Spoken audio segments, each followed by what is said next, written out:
Hello, आप सभी का स्वागत है मेरे चैनल स्टडी कॉर्नर में। मैं ममता माहेश्वरी सोशल साइंस की टीचर हूँ। आज हम क्लास 7 एनसीईआरटी बुक सब्जेक्ट होगा सोशल साइंस, जिसका पार्ट होगा हमारा अतीत, और उसका लेसन नंबर चैप्टर नंबर 1 हजारों वर्षों के दौरान हुए परिवर्तनों की पड़ताल आज हम इस वीडियो में करेंगे।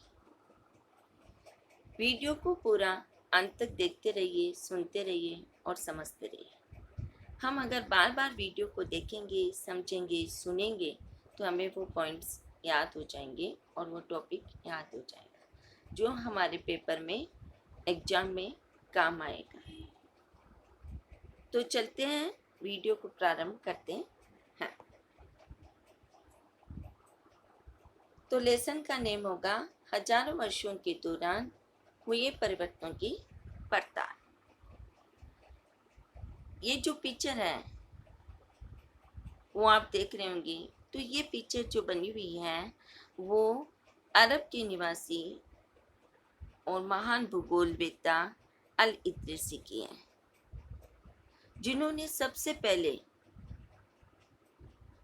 एक मानचित्र का निर्माण किया था। जो विश्व का मानचित्र था उसका सबसे पहले इन्होंने बनाया था। कब बनाया था? अरब भूगोलवेत्ता अल इद्रिसी ने 1154 में बनाया था। कब बनाया? अरब भूगोलवेत्ता अल इद्रिसी ने 1154 में बनाया था। तो सबसे पहले इन्होंने एक मानचित्र का निर्माण किया। ये जो आप देख रहे हो मानचित्र, ये वाला, ये पूरा मानचित्र आप देख रहे हो। इस मानचित्र का इन्होंने निर्माण किया और इसमें सबसे पहले विश्व के मानचित्र में उन्होंने भारत को बताया, लेकिन वो इतना स्पष्ट नहीं था। उनके द्वारा बनाए गए दुनिया के बड़े मानचित्र का एक हिस्सा है कौन? भारत, और भारतीय उपमहाद्वीप को दर्शाता है। इसमें भारतीय उपमहाद्वीप को दर्शाया गया, लेकिन वो स्पष्ट नहीं था। फिर उसके बाद दूसरा मानचित्र बनाया गया। दूसरा मानचित्र बनाया गया जो कब बनाया गया? 1720 में। और किसने बनाया था? एक फ्रांसीसी मानचित्रकार ने, जिसका मैं नाम भी बाद में बताऊंगी आपको। एक फ्रांसीसी चित्रकार ने 1720 में दूसरा मानचित्र बनाया था। दोनों के नक्शे एक ही इलाके के हैं, मतलब भारत के हैं, भारतीय उपमहाद्वीप के हैं, लेकिन दोनों के नक्शे एक इलाके के हैं, मगर उनमें काफ़ी अंतर है। एक इलाके भारतीय उपमहाद्वीप के हैं, लेकिन उनमें काफ़ी अंतर है।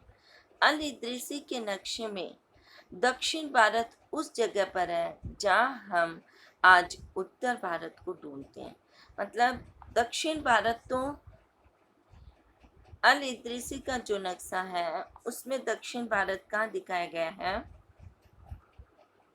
ऊपर की साइड में दिखाया गया। यहाँ पे दक्षिण भारत दिखाया गया। यह अल इद्रिसी वालों के नक्शे में दिखाया गया। फ्रांसीसी मानचित्रकार ने दक्षिण भारत को नीचे की ओर दिखाया। फ्रांसीसी चित्रकार ने दक्षिण भारत को नीचे की ओर दिखाया और उत्तर भारत को ऊपर की तरफ दिखाया। यहाँ पे उत्तर भारत और यहाँ पे नीचे दक्षिण भारत। ये किसने दिखाया था? फ्रांसीसी मानचित्रकार ने दिखाया था।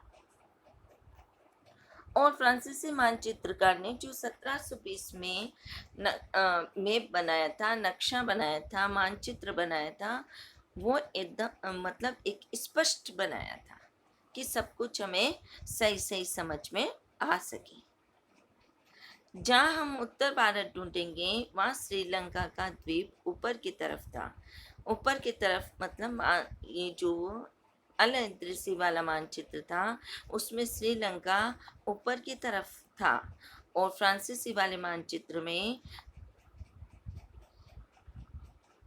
श्रीलंका भी ऊपर की तरफ था, श्रीलंका नीचे की तरफ था। फ्रांसीसी वाले मानचित्र में श्रीलंका नीचे की तरफ था। जगहों के नाम भी अरबी भाषा में, देखो ये सब अरबी भाषा में लिखे गए जो हमें समझ में नहीं आते हैं, अरबी भाषा में लिखे गए थे, दिए गए हैं। ये जो मानचित्र था 12वीं सदी का बनाया हुआ था। 12वीं सदी के भूगोलवेत्ता अल इद्रिसी का बनाया हुआ दुनिया के नक्शे का एक हिस्सा जिसमें भारतीय उपमहाद्वीप को दिखाया गया है। और मानचित्रकार कौन होते हैं? जो व्यक्ति मानचित्र और नक्शे बनाते हैं उन्हें मानचित्रकार कहते हैं। ये मोस्ट पॉइंट है, ये पूछा जाता है आपसे कि मानचित्रकार कौन होते हैं।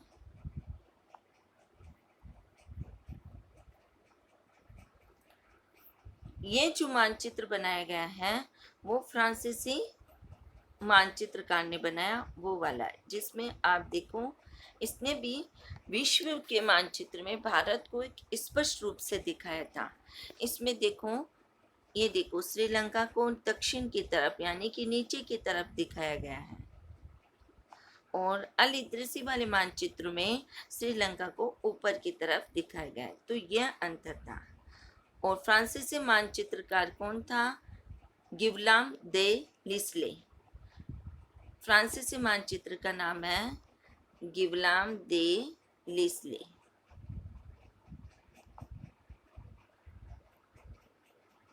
और उनमें से कुछ जाने पहचाने नाम भी है, जैसे कि उत्तर प्रदेश का कन्नौज। मानचित्र 2 पहले मानचित्र के बनने के लगभग 600 वर्ष बाद बनाया गया। कितने वर्षों बाद?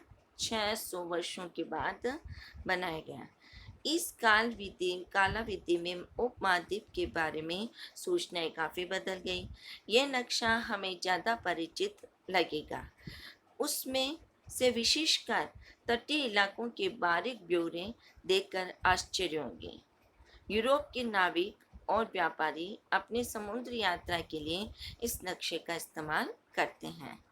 जो फ्रांसीसी मानचित्रकार ने जो नक्शा बनाया था वही यूरोप के व्यापारी और नाविक समुद्र यात्रा के लिए जब वो जाते हैं समुद्री यात्रा करते हैं तो वो भारत का मानचित्र लेके जाते हैं। वो भारत का मानचित्र कौन सा लेके जाते हैं? जो फ्रांसीसी मानचित्रकार ने बनाया था वो लेके जाते हैं, ताकि उन्हें समुद्र यात्रा करने में सुविधा मिल सके और वो इधर उधर न जा सके। तो फ्रांसीसी मानचित्रकार का जो मानचित्र था वो ज़्यादा परिचित होने लगा और स्पष्ट भी था, इसलिए सभी अच्छे से समझ में आ जाता था।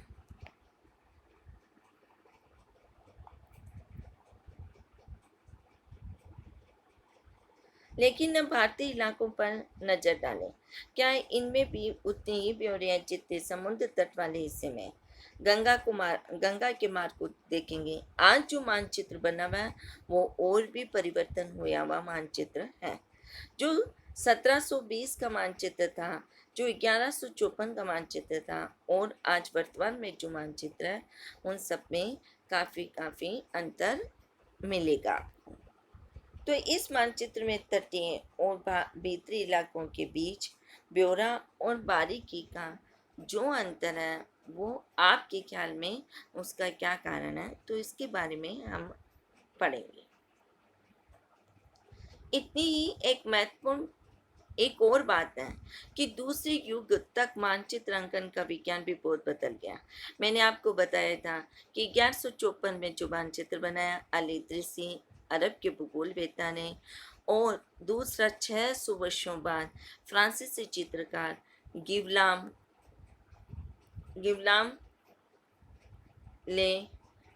दे लिस्ले।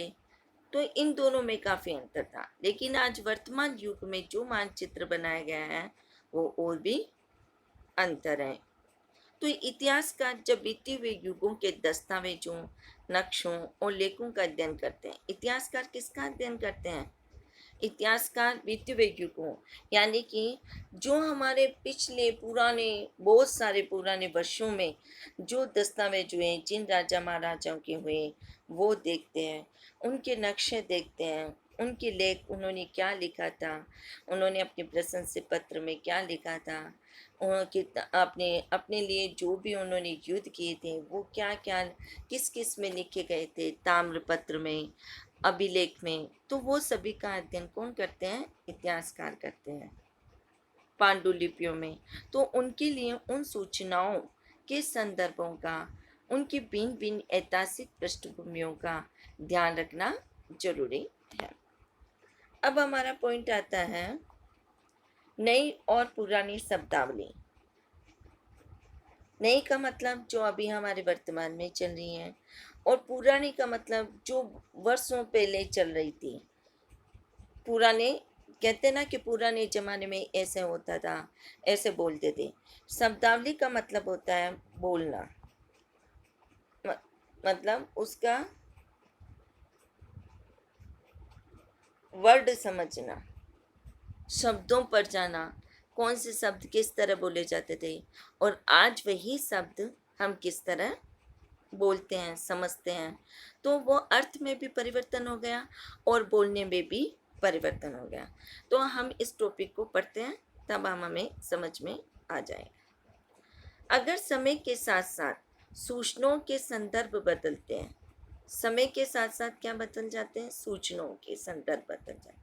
पहले सूचनाएं हमें किस माध्यम से मिलती थी, आज हमें जो सूचनाएं मिलती हैं वो हमें किस माध्यम से मिलती हैं, तो ये सभी परिवर्तन हो गया। तो भाषा और अर्थों के साथ क्या होता है? ऐतिहासिक अभिलेख कई तरह की भाषाओं में मिलते हैं और ये भाषाएं भी समय के साथ साथ बहुत बदलती हैं। उदाहरण के लिए मध्य युग के फारसी आधुनिक फारसी भाषा से भिन्न है। जो मध्य युग कौन सा था? मध्य युग हमारा 700 से लेकर 1700 ईस्वी का था, जो था वो मध्य युग है। 700 से लेकर 1700 यानी कि 1000 वर्ष का जो युग है वो हमारा कौन सा युग है? मध्य युग।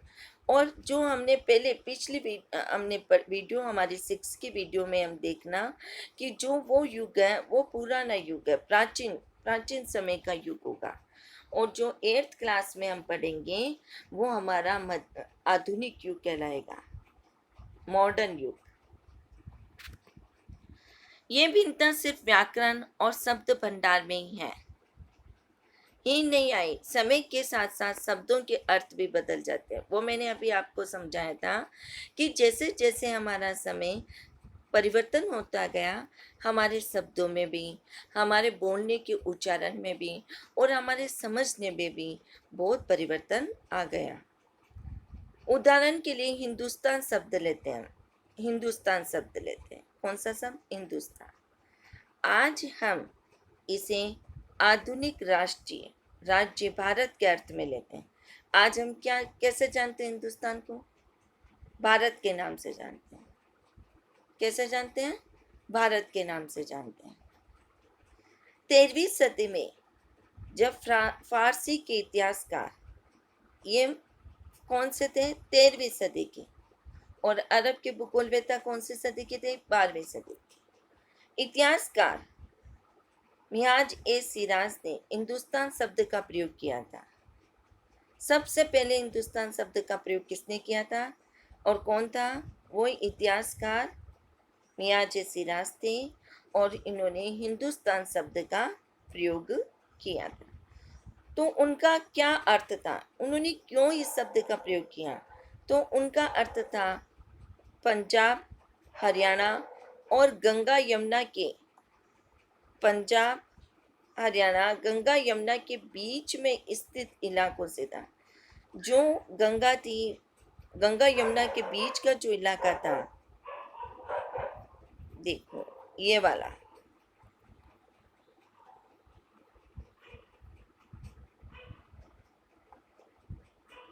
जो गंगा यमुना के बीच का इलाका है, यहाँ से गंगा यमुना निकलती है, ये जो बीच का इलाका था ये, और इधर हमारा पंजाब, और इधर पंजाब के पास ही हरियाणा। तो इन सबको उन्होंने मियाँ जसीराज इतिहासकार ने क्या बताया, हिंदुस्तान शब्द बताया था। उसने इस शब्द का राजनीतिक अर्थ में लिया था। कौन से अर्थ में लिया था? राजनीतिक अर्थ में लिया था। इन इलाकों के लिए इस्तेमाल किया गया जो दिल्ली के सुल्तान के अधिकार क्षेत्र में आते हैं। उस समय जो दिल्ली का सुल्तान था उसके अधिकार में ये क्षेत्र आते थे, पंजाब, हरियाणा और गंगा यमुना के बीच में जो क्षेत्र है वो। तो इसके लिए उन्होंने मियाँ जसीराज ने हिंदुस्तान शब्द का प्रयोग किया। सल्तनत के प्रसार के साथ साथ इस शब्द के अंतर्गत आने वाले क्षेत्र भी बढ़ते गए। धीरे धीरे वो सुल्तान के अंतर्गत बहुत सारे देश या राज्य आने लगे भारत के। लेकिन हिंदुस्तान शब्द में दक्षिण भारत का समावेश कभी नहीं हुआ। किसका कभी नहीं हुआ था? दक्षिण भारत का। यह महत्वपूर्ण बात है कि हिंदुस्तान शब्द जो मियाँ सिराज ने दिया था उसमें दक्षिण भारत का समावेश कभी नहीं हुआ। इसके विपरीत अब हम कौन सी सदी में आएंगे? 16वीं सदी। हमने कितनी सदी पढ़ ली? 12वीं सदी, फ्रांसीसी की वाली सदी, और अब 13वीं सदी। अब हम कौन सी सदी पढ़ रहे हैं? 16वीं सदी। उसमें कौन आया था? बाबर। और बाबर ने हिंदुस्तान शब्द का प्रयोग किस प्रकार किया? इस उपमहाद्वीप में उन्होंने किया था भूगोल, पशु पक्षियों और यहाँ के निवासियों की संस्कृति का वर्णन करने के लिए किया। कि बाबर ने यहाँ का भूगोल देखा। कहाँ का? भारत का। भारत उपमहाद्वीप का भूगोल देखा और वहाँ की तरह तरह के पशु पक्षी देखे, वहाँ की बोलियाँ देखें या भारत की बोलियाँ देखें। तो यहाँ के निवासियों की जो अलग अलग संस्कृति है, आज भी हमारी वही अलग अलग संस्कृति है और आज भी हमारा भूगोल जो है वो भी अलग अलग है। तो इस तरह बाबर ने हिंदुस्तान शब्द का प्रयोग किया। अब हम पढ़ेंगे 14वीं सदी। 14वीं सदी में कौन था? 14वीं सदी में अमीर खुसरो। कौन थे ये? कवि। पहले इतिहासकार पढ़ा जिन्होंने सुल्तान का जो जो राज्य आता था उसके लिए उन्होंने हिंदुस्तान शब्द का प्रयोग किया। उसके बाद हमने 16वीं सदी में बाबर पढ़ा, तो उन्होंने हिंदुस्तान शब्द का प्रयोग किस किस प्रकार किया? वहाँ भारत की भूगोल, पशु पक्षियों और वहाँ भारत के लोगों के निवासियों, जहाँ वो लोग रहते हैं, उनकी संस्कृति का वर्णन देखकर उन्होंने हिंदुस्तान शब्द का प्रयोग किया। अब अमीर खुसरो ने हिंद के कुछ कुछ समानता, अमीर खुसरो का जो वर्ड था वो हिंद के कुछ कुछ समानता, मतलब हिंदुस्तान का स्थान पूरा नहीं था, केवल हिंद का कुछ कुछ समानता। मगर जहाँ भारत को एक भौगोलिक और सांस्कृतिक सत्व के रूप में पहचाना जा रहा था, वहाँ हिंदुस्तान शब्द से वे राजनीतिक और राष्ट्रीय अर्थ नहीं जुड़े थे जो आज हम जोड़ते हैं। किसी भी शब्द का प्रयोग करने में इतिहासकारों को बहुत सावधान रहना चाहिए, क्योंकि अतीत में उन शब्दों के कुछ अलग ही अर्थ थे। जैसे कि विदेशी। विदेशी शब्द का आज हम अर्थ कुछ अलग लेते हैं, लेकिन मध्य युग में इसका अर्थ कुछ अलग था। सीधा साधा शब्द लीजिए, हमारे लिए आज इसका अर्थ होता है कि ऐसा व्यक्ति, आज मतलब वर्तमान में विदेशी शब्द का अर्थ होता है कि ऐसा व्यक्ति जो भारतीय न हो, जो क्या न हो? भारतीय नहीं हो। मध्य युग में मानो किसी गांव में आने वाला कोई भी अनजान व्यक्ति जो उस समाज या संस्कृति का अंग न हो, विदेशी कहलाता था। क्या कहलाता? मध्य युग में। मध्य युग ही पढ़ रहे हैं हम। और मध्य युग में मानो किसी गांव में आने वाला कोई भी अनजान व्यक्ति, मध्य युग में ऐसा होता था जो उस समाज या संस्कृति का अंग न हो। उस समाज और संस्कृति का, जैसे पहले समाज बंटे हुए थे, अलग अलग समाज थे, ब्राह्मण समाज, क्षत्रिय समाज, तो इस तरह समाज बंटे हुए थे। तो उसका अगर वो व्यक्ति नहीं है तो उसे विदेशी समझा जाता था, या उस समाज या समाज का या उस संस्कृति के हिसाब से जैसे वो रहते थे उस हिसाब से वो व्यक्ति नहीं है तो उसे एक विदेशी समझा जाता था। लेकिन आज हम उसे उसे अनजान भी समझा जाता था। ऐसे व्यक्ति को हिंदी में परदेसी और फारसी में अजनबी कहा जाता है। इसलिए किसी नगर वासी के लिए वनवासी विदेशी होता था, किंतु एक ही गांव में रहने वाले दो किसान अलग अलग धार्मिक या जाति परंपराओं से जुड़े हुए होने पर भी एक दूसरे के लिए विदेशी नहीं होते थे। किंतु एक ही गांव में, अगर हम एक ही गांव में रहते हैं और अलग अलग धार्मिक या जाति परंपराओं से जुड़े हैं तो वे एक दूसरे के लिए विदेशी नहीं होते थे। अब हम पॉइंट पे आते हैं, इतिहासकार और उनके स्रोत। तो इतिहासकार के पास वो क्या क्या स्रोत रखते थे, क्या क्या खोज करते थे, किस तरह वो मतलब पुरानी नई और आधुनिक चीज़ों के बारे में, आधुनिक विषय के बारे में जानकारी करते थे, किस किस का वो अपने लिए एक स्रोत बनाते थे, आज हम इस टॉपिक में पढ़ते हैं। इतिहासकार किस युग का अध्ययन करते थे? वर्तमान युग का, मध्य युग का, प्राचीन युग का, वो सभी युग को का अध्ययन करते थे। उनकी खोज की प्रकृति क्या है, इसे देखते हुए वे अलग अलग तरह के स्रोतों का सहारा लेते थे। उदाहरण के लिए पिछले साल हमने गुप्त वंश के शासकों और हर्षवर्धन के बारे में पढ़ा था। ये जो क्लास 6 है उसका जो हमारा अतीत वाली बुक है उसमें हमने ये पढ़ा था, गुप्त वंश के शासक और हर्षवर्धन ये दो अलग अलग राजा हुए थे और उनका वर्णन हमने 6 वाली बुक में पढ़ा। इस पुस्तक में 700 से लेकर 1750 तक 1000 वर्ष के बारे में पढ़ेंगे। यह हमारे एक मध्य युग कालीन समय है। इस काल के अध्ययन के लिए इतिहासकार जिन स्रोतों का प्रयोग करते हैं उनमें आपको बहुत सी बातें ऐसे मिलेगी जो पिछले युग से भी वैसी ही चली आ रही हैं। मतलब जो हमने 6 में पढ़ा था वैसा का वैसे भी इसमें भी उसी तरह की खोज हम करेंगे। इतिहासकार इस काल के बारे में सूचना इकट्ठी करने के लिए अभी भी किस किस का प्रयोग करते हैं? सिक्कों का प्रयोग करते हैं कि राजा महाराजा के सिक्के, शिलालेखों पर उन्होंने क्या लिखा, वो स्थापत्य, भवन निर्माण कला, उस समय हमारा भवन जो जो घर बनते थे वो किस तरह के बनते थे, तो इन सभी के बारे में वो पढ़ते हैं। और जो भी लिखित सामग्री मिल जाती है उसी पर भी वो निर्भर होते हैं। पर कुछ बातें पहले से काफ़ी भिन्न थी। इस युग में प्रामाणिक लिखित सामग्री की संख्या और विविधता आश्चर्यजनक रूप से बढ़ गई। इसके आगे इतिहासकार सूचनाओं के दूसरे प्रकार के स्रोतों का इस्तेमाल धीरे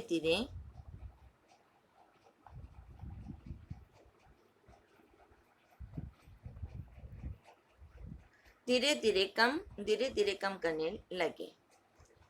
अब हम पढ़ेंगे